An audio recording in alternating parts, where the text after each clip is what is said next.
Everyone, घटना चक्र current affairs one liner में आप सभी को स्वागत करती हूँ। तो क्वेश्चंस देखते हैं करंट अफेयर्स का। थाईलैंड ने किस देश के साथ नए संघर्ष विराम समझौते पर हस्ताक्षर किए हैं? तो 27 दिसंबर 2025 को। तो किसके साथ समझौता किए हैं? तो कंबोडिया के साथ। किसके साथ? कंबोडिया के साथ। इस समझौते पर कहाँ हस्ताक्षर किए गए? तो चाथाबूरी प्रांत, थाईलैंड में।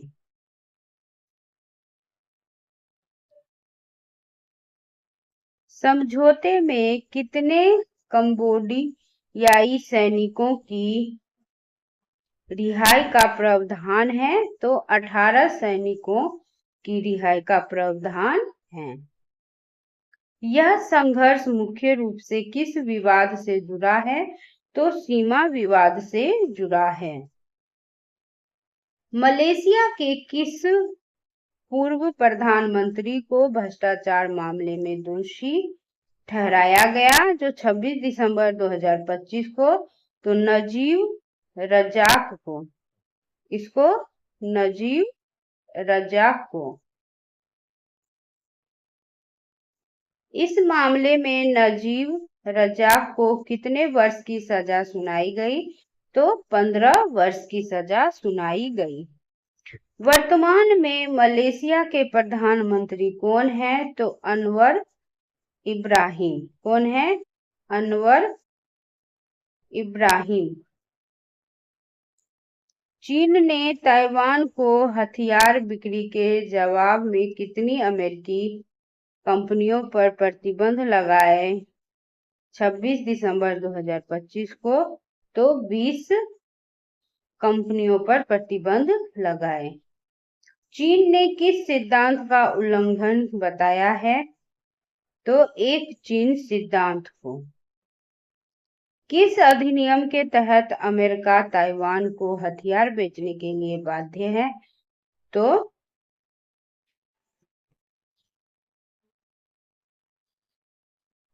1979 ताइवान रिलेशंस एक्ट को हथियार बेचने के लिए बाध्य है। प्रतिबंध क्यों प्रतीकात्मक माने जा रहे हैं? तो अमेरिकी रक्षा कंपनियों का चीन में कम कारोबार। दुनिया की सबसे लंबी एक्सप्रेस सुरंग का नाम क्या है? दुनिया की सबसे लंबी एक्सप्रेस वे सुरंग का नाम क्या है? जो 26 दिसंबर 2025 को। तो तियान शान सेंगली सुरंग, जो शिजियांग चीन में है। इस सुरंग की लंबाई कितनी है? तो 22.13 किलोमीटर। यह सुरंग किस पर्वत श्रृंखला से गुजरती है? तो तियान शान से गुजरती है। यह परियोजना किस पहल से जुड़ी है? तो बेल्ट एंड रोड इनिशिएटिव से जुड़ी हुई है।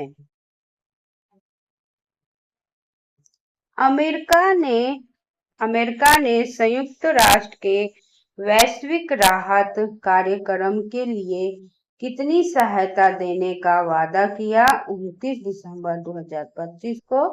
तो $2 अरब देने का वादा किया।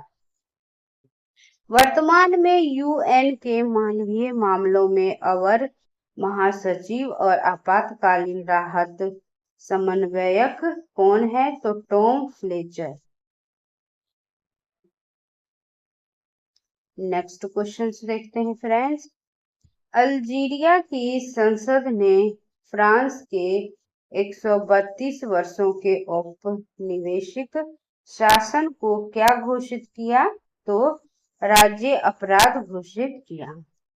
अल्जीरिया में फ्रांस का औपनिवेशिक शासन कब रहा? तो वर्ष 1830 से 62 तक रहा।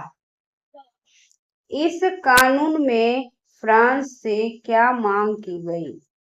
तो औपचारिक माफी और मुआवजा मांग की गई। फ्रांस के राष्ट्रपति कौन है जिन्होंने पहले उपनिवेशवाद को मानवता के खिलाफ अपराध कहा था? तो इमैनुएल मैक्रों। किसने? Emmanuel Macron. भारत में जन्मी चिकित्सक पद्माजा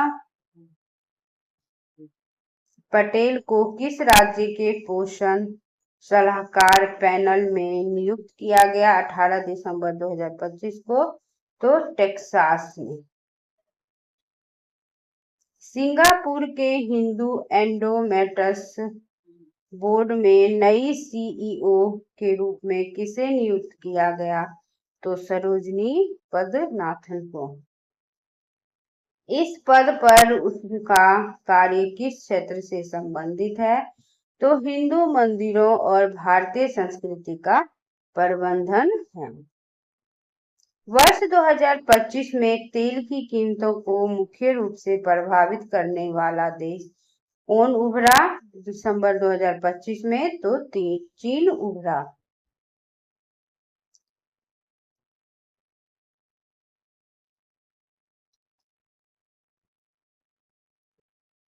पारंपरिक रूप से तेल कीमतें कौन नियंत्रित करता है?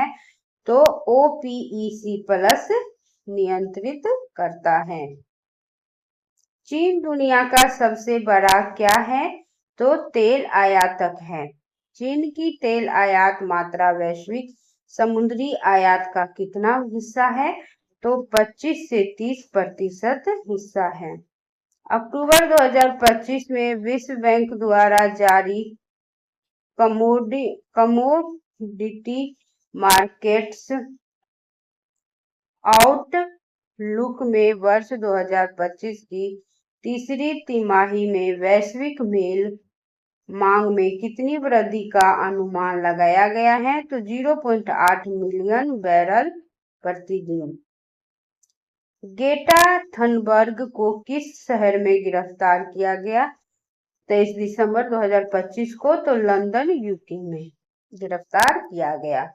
गिरफ्तारी का मुख्य कारण क्या था? तो फिलिस्तीन का समर्थन। क्या था कारण? मुख्य कारण गिरफ्तारी का? तो फिलिस्तीन का समर्थन। फिलिस्तीन एक्शन नामक संगठन को ब्रिटेन में क्या घोषित किया गया? तो आतंकवादी संगठन। नेक्स्ट क्वेश्चन देखते हैं। ग्रेटा थनबर्ग मुख्य रूप से किस मुद्दे की कार्य करता है? तो जलवायु परिवर्तन। दुनिया का सबसे बड़ा परमाणु संयंत्र कौन सा है जिसे जापान फिर से शुरू करने जा रहा है 25 दिसंबर 2025 को? तो काशीवाजा कारिवा संयंत्र। इस संयंत्र की कुल क्षमता कितनी है? तो 8.2 गीगावाट। इस संयंत्र के पुनः प्रारंभ करने का क्या कारण है? तो ऊर्जा सुरक्षा और जीवाश्म ईंधन कम करना। जापान की परमाणु ऊर्जा नीति का लक्ष्य वर्ष 2040 तक देश के ऊर्जा उत्पादन में कितना योगदान करना है? तो लगभग 20%। किम्बली प्रक्रिया के पूर्ण सत्र के लिए किस देश को अध्यक्ष चुना गया 25 दिसंबर 2025 को? तो भारत को। किम्बली प्रक्रिया में कितने भागीदार हैं? तो 60 भागीदार हैं। किम्बरली प्रक्रिया में कौन कौन शामिल है? तो सरकारें, अंतर्राष्ट्रीय हीरा उद्योग और नागरिक समाज शामिल है। किम्बरली प्रक्रिया का उद्देश्य क्या है? तो कच्चे हीरे के व्यापार को रोकना। भारत को किम्बरली प्रक्रिया की अध्यक्षता कौन सी बार सौंपी गई है? तो तीसरी बार सौंपी गई है। भारत ने म्यांमार के साथ संबंधों को मजबूत करने के लिए कितनी त्वरित प्रभाव परियोजनाएं QIP पूरी की ओर सौंपी है? तो 20 दिसंबर 2025 को तो 3 परियोजनाएं को सौंपी है। यह परियोजना सहयोग किस फ्रेमवर्क के तहत है? तो मेकांग गंगा सहयोग के तहत है, MGC। एक त्वरित प्रभाव परियोजना QIP में किस संस्थान में आधुनिक बुनाई मशीन स्थापित की गई है? तो सोंडर बुनाई और व्यवसायिक संस्थान अमरापुर में स्थापित की गई है। इन परियोजनाओं में कौन कौन से क्षेत्र सम्मिलित किए गए हैं? कौशल विकास, बाल कल्याण, स्वच्छ ऊर्जा अनुसंधान शामिल किए गए हैं। पाकिस्तान की एक विशेष अदालत ने पूर्व प्रधानमंत्री इमरान खान और उनकी पत्नी बुशरा बीबी को तोशाखाना 2 मामले में कितने साल की जेल की सजा सुनाई है? तो 17 साल की। कितने साल की? 17 साल की।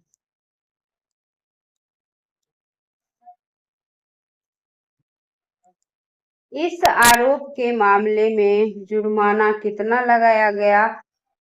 तो जुर्माना कितना लगाया गया?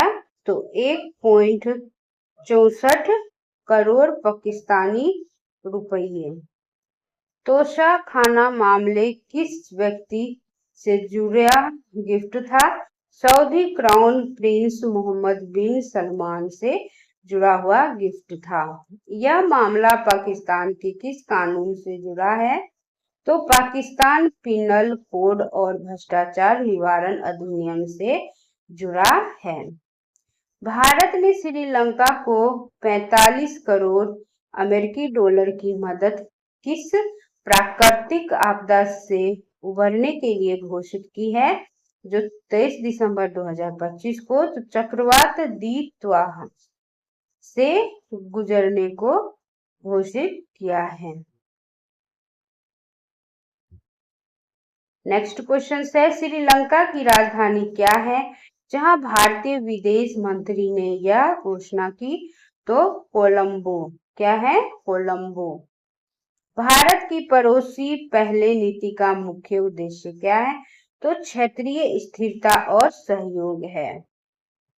श्रीलंका के प्रधानमंत्री का नाम क्या है जिनसे जयशंकर ने मुलाकात की? तो हरनी अमरसूरिया। क्या है? हरनी अमरसूरिया। अमेरिकी राष्ट्रपति डोनाल्ड ट्रंप ने नौसेना की ओर से एक अमेरिकी डिजाइन के एक नए वर्ग के कितने वजन के विशाल सतह युद्धपोतों या बैटलर शिपों को विकसित करने की घोषणा की है? तो 30,000 से 40,000 टन की घोषणा की है। अमेरिकी नौसेना के नए युद्धपोतों की क्लास का नाम क्या रखा गया है? तो 22 दिसंबर 2025 को तो ट्रंप क्लास। नए क्लास का पहला जहाज कौन सा होगा? USS डिफिएंट। क्या हो जाएगा? USS डिफिएंट। यह प्लान किस देश की नौसेना को चुनौती देने के लिए है? तो चीन को चुनौती देने के लिए है। नए जहाजों का मुख्य उद्देश्य क्या है? अमेरिकी नौसैनिक प्रभुत्व बनाए रखना। ट्रंप ने ग्रीनलैंड के लिए विशेष दूत किसे नियुक्त किया? 22 दिसंबर 2025 को तो जेफ लेडी को। ट्रंप के बयान पर ग्रीनलैंड PM ने कैसी प्रतिक्रिया दी? निराशा, दुख की प्रतिक्रिया दी। ग्रीनलैंड में अमेरिकी सैन्य आधार का नाम क्या है? तो पीटूफिक स्पेस बेस है। क्या है? पीटूफिक स्पेस बेस है। संयुक्त राष्ट्र महासभा ने किस माल दस्तावेज अभिसमय को स्वीकार किया? तो परक्राम्य माल को स्वीकार किया। इस अभिसमय का अनौपचारिक नाम क्या रखा गया? तो अकरा अभिसमय। अभिसमय पर हस्ताक्षर समारोह कहाँ और कब होगा? तो अकरा घाना 2026 के दूसरे हिस्से में होगा। यह अभिसमय मुख्य रूप से किस क्षेत्र को प्रभावित करेगा? तो वैश्विक व्यापार और मल्टी मोडल परिवहन को प्रभावित करेगा। कुवैत ने मुबारक अल कबीर बंदरगाह के निर्माण के लिए किस देश के साथ समझौता हस्ताक्षरित किया 22 दिसंबर 2025 को? तो चीन ने हस्ताक्षरित किया। इस समझौते की राशि कितनी है? तो 4.1 अरब डॉलर है। यह समझौता किस पहल से जुड़ा है? तो बेल्ट एंड रोड इनिशिएटिव से जुड़ा हुआ है। यह समझौता किस विजन का हिस्सा है? तो न्यू कुवैत विजन 2035 से 35 का हिस्सा है। किस देश ने हथियारों की संख्या कम करने के लिए राष्ट्रीय गन बाय बैंक योजना की घोषणा की दिसंबर 2025 में? तो ऑस्ट्रेलिया ने घोषणा की। ऑस्ट्रेलियाई प्रधानमंत्री का नाम क्या है जिन्होंने 19 दिसंबर 2025 को इस योजना की घोषणा की? Anthony Albanese. क्या है? Anthony Albanese. इस योजना को किस स्थान पर हुए भीषण आतंकवादी हमले के जवाब में शुरू किया गया है? तो सिडनी के बॉडी बीच पर हुए हमले के बाद। बॉडी बीच हमले के मुख्य आरोपी का नाम क्या था जिसके पास कानूनी हथियार थे? तो साजिद अकरम। साजिद अकरम हथियारों का नाम था। अब हम आर्थिकी से रिलेटेड क्वेश्चंस देखेंगे। भारतीय प्रतिभूति और विनिमय बोर्ड SEBI ने किसके लिए नियमों में संशोधन किया 26 दिसंबर 2025 को? तो डुप्लीकेट प्रतिभूतियों और बेसिक सर्विसेज डीमैट अकाउंट मानदंडों के लिए। आगे क्वेश्चंस देखते हैं। डुप्लीकेट प्रतिभूतियों के लिए सरलीकृत दस्तावेजीकरण की मौद्रिक सीमा बढ़ाकर कितनी कर दी गई है? तो 10 लाख रुपये। संशोधन का मुख्य उद्देश्य क्या है? निवेशकों के लिए अनुपालन आसान बनाना और बाजार प्रक्रियाओं को सुव्यवस्थित करना। प्रधानमंत्री ग्राम सड़क योजना PMGSY के कितने वर्ष पूरे हुए हैं 25 दिसंबर 2025 को? तो 25 वर्ष हुए हैं। प्रधानमंत्री ग्राम सड़क योजना PMGSY कब शुरू हुई? तो 25 दिसंबर 2000 को शुरू हुई। अंतरराष्ट्रीय परामर्श फर्म अर्नेस्ट एंड यंग की India@100 रिपोर्ट के अनुसार भारत जो है वो 2047 से 48 तक कितनी ट्रिलियन डॉलर की अर्थव्यवस्था बन गई है? तो 26 ट्रिलियन डॉलर की अर्थव्यवस्था बन गई है। EY रिपोर्ट का मुख्य थीम क्या है? तो भारत @100 और विकसित अर्थव्यवस्था है। इस रिपोर्ट के अनुसार भारत की प्रति व्यक्ति आय वर्ष 2047 तक कितनी होने का अनुमान है? तो $15,000 से अधिक अनुमान है। इस रिपोर्ट के अनुसार भारत चीन और अमेरिका के बाद दुनिया की तीसरी सबसे बड़ी अर्थव्यवस्था कब तक बन सकता है? 2030 तक बन सकता है। EY रिपोर्ट में भारत के आर्थिक विकास का मुख्य ड्राइवर क्या बताया गया है? तो उच्च बचत निवेश दर। EY रिपोर्ट में 2047 तक विश्व GDP में भारत की हिस्सेदारी कितनी प्रतिशत होने का अनुमान है? 19.6% होने का अनुमान है। हाल ही में भारत ने किस देश के साथ मुक्त व्यापार समझौते की वार्ता पूरी हुई है?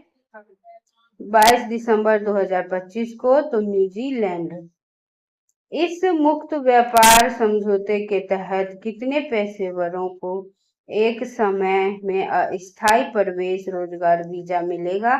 तो 5000 रोजगार वीजा मिलेगा।